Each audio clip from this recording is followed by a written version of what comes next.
না দেখুন সবাই দাঁড়া ইমেজটা দেখি, সবাই বলে তোর ভাই ভীষণ শান্ত, এত ভালো একটা ছেলে কি করে এরকম শয়তানি করতে পারে। না খুব ভালো, এই যে এটা এই নিয়ে আবার হচ্ছে না একদম সেই বলে না কি বলে চড়ে চড়ে মাস্ত তো ভাই, আমি ওই জন্য তো বলিনি ওটা।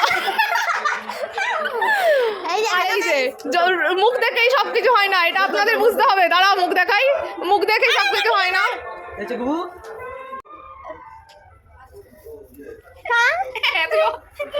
ওই যে আমার গুবু, এটা বুনু, পেঁচা বুনু, পেঁচি। আর এটা হচ্ছে আমার কিউট মেয়ে, আর এটা দুষ্টু দাদা, আর এটা দুষ্টু দিদি। এটা দুষ্টু দাদা, এটা কিউট দিদি, সুইট কিউট। জ্যাকেট আমার দিদি আমার বলতে 4,500 ভালো লাগবে কি লাগবে না, দামে নাকি ভালো লাগবে। আর এটা মোটা